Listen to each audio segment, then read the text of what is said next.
বঙ্কিমচন্দ্র চট্টোপাধ্যায়ের জন্মসন কোনটি? 1838 সাল। তো যারা স্টুডেন্ট আছে তারা অবশ্যই বঙ্কিমচন্দ্র চট্টোপাধ্যায়কে আমরা সবাই চিনি এবং জানি। আমরা বিশেষ করে ইন্টারমিডিয়েটে যখন ছিলাম তার প্রবন্ধ পড়েছিলাম, কমলাকান্তের জবানবন্দি। তখন আমরা তার পাঠ পরিচিতি পড়েছি এবং বিশেষ করে এখন পড়া হচ্ছে। বঙ্কিমচন্দ্র চট্টোপাধ্যায়কে বলা হয় উনি বাংলার স্কট, আর বাংলার যে সাহিত্য সম্রাট হচ্ছেন তিনি বঙ্কিমচন্দ্র চট্টোপাধ্যায়। এবং তিনি বেশ গ্রন্থ লিখেছেন, অনেক কয়েকটা গ্রন্থ। তার বিখ্যাত উপন্যাস দুর্গেশ নন্দিনী সার্থক উপন্যাস, প্রায় 14টা উপন্যাস তিনি লিখেছেন। এবং তিনি বঙ্গদর্শন পত্রিকার তিনি প্রতিষ্ঠাতা সম্পাদক ছিলেন। এবং ওনার গ্রন্থাবলীর মধ্যে কিছু কোটেশন খুব ফেমাস। বিশেষ করে আমার একটা কোটেশন খুবই ভালো লাগে, সেটা হচ্ছে, তুমি অধম তাই বলিয়া আমি উত্তম হইব না কেন। আগে ভাবতাম, যখন এই কোটেশনটা অনেক আগে পড়েছিলাম বা শুনেছিলাম হয়তো, তখন ভাবতাম যে কোটেশনটা হয়তো অ্যাডলফ হিটলার বলেছে, কিন্তু কিছুদিন আগে জানতে পারলাম না, এটা হচ্ছে বঙ্কিমচন্দ্র চট্টোপাধ্যায় উনি লিখেছেন। তো জাগতিকভাবে খুবই ফেমাস, এবং উনি পেশায় একজন ডেপুটি ম্যাজিস্ট্রেট ছিলেন, একজন ম্যাজিস্ট্রেট। তো এই বঙ্কিমচন্দ্র চট্টোপাধ্যায়, যদিও তিনি তার মৃত্যুটা তিনি ডায়াবেটিস রোগে আক্রান্ত হয়ে তিনি মৃত্যুবরণ করেছেন। তারপর তিনি জাগতিক দিক দিয়ে অনেক ফেমাস, এবং তার সাহিত্য যদি আমরা তাকে স্কিপ করে পড়ি তাহলে সাহিত্য অসম্পূর্ণ রয়ে যাবে। তাকে বাদ দেওয়া যাবে না। মাইকেল মধুসূদন দত্ত, রবীন্দ্রনাথ তো অবভিয়াসলি নট। তো ওনারা হচ্ছে সাহিত্যটাকে ধরে আছে। কিন্তু যদিও তিনি অনেক কিছু করেছেন, কিন্তু কেন এত কিছু বলা তার সম্পর্কে? তৎকালীন সময়ে তিনি যখন ডেপুটি ম্যাজিস্ট্রেট ছিলেন, সেই সময়ে 3জন স্বনামধন্য ম্যাজিস্ট্রেট ছিলেন অবিভক্ত বাংলায়। একজন হচ্ছেন তিনি বঙ্কিমচন্দ্র চট্টোপাধ্যায়, আরেকজন হচ্ছেন আমাদের কেদারনাথ দত্ত নামে একজন ছিলেন। তো কেদারনাথ দত্ত তিনিও ম্যাজিস্ট্রেট ছিলেন, ডেপুটি ম্যাজিস্ট্রেট। কিন্তু আমরা খুব কম ব্যক্তি কেদারনাথ দত্ত সম্পর্কে জানি, তাই না? কারণ কেদারনাথ দত্ত, যেমন বঙ্কিমচন্দ্র চট্টোপাধ্যায়, তিনি এই জগতে প্রসিদ্ধ হওয়ার জন্য তিনি লিপিবদ্ধ করতেন, বিভিন্ন উপন্যাস প্রবন্ধ তিনি লিখতেন। কিন্তু কেদারনাথ দত্ত তিনি এই জগতে প্রতিষ্ঠিত হওয়ার জন্য লিখতেন না। তিনি লিখতেন কেন? মহাপ্রভুকে খুশি করার জন্যে, রাধাকৃষ্ণকে খুশি করার জন্যে। সেই কেদারনাথ দত্ত পরবর্তীতে হয়েছেন ছিল ভক্তিবিনোদ ঠাকুর, আমাদের আচার্য। যারা আমরা ইসকনের সাথে জড়িত আছি বা ইসকনের ফলোয়ার্স আছি, তারা আমরা অনেকেই ভক্তিবিনোদ ঠাকুরের কথা শুনেছি। ভক্তিবিনোদ ঠাকুর হচ্ছেন শিল প্রভুপাদের গুরুদেব, তার গুরুদেব, এবং তার গুরুদেব হচ্ছেন ভক্তিবিনোদ ঠাকুর। এই ভক্তিবিনোদ ঠাকুর, যে আমরা বর্তমানে যেই মায়াপুর ধাম, আমরা নবদ্বীপ ধামে আমরা যাই, বা ইসকনের পীঠস্থান বলা হয় নবদ্বীপ ধামকে, তো সেই নবদ্বীপ ধাম মহাপ্রভুর আবির্ভাব স্থান।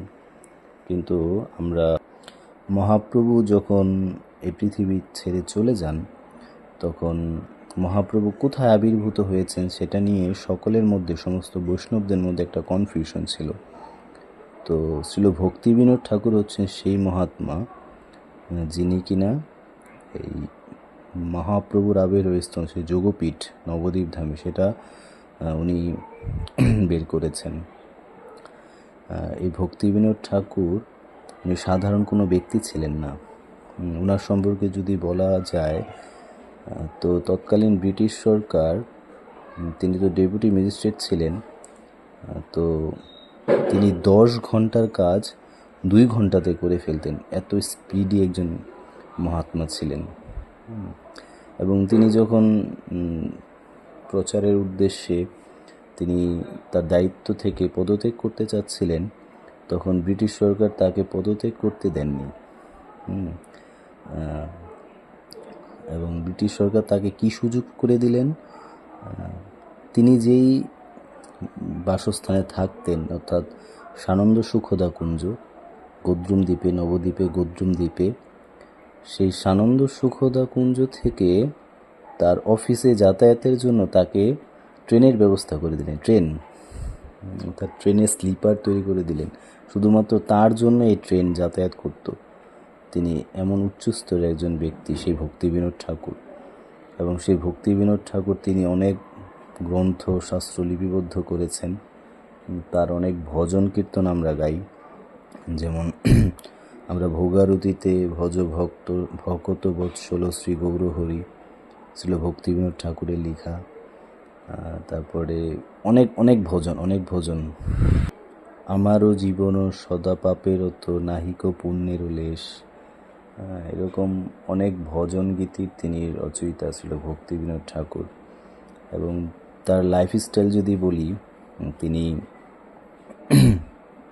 প্রতিদিন রাত 8টার মধ্যে ঘুমিয়ে যেতেন এবং কখন উঠতেন আপনারা শুনলে অবাক হবেন। যখন আমরা ঘুমাতে যাই, স্পেশালি যারা আমরা এই ম্যাটেরিয়ালিস্ট বিশেষ করে আছি, আমরা এই জগৎকে ভোগ করার চেষ্টা করছি, তারা তো আমরা 2টা-3টার আগে ঘুমাই না।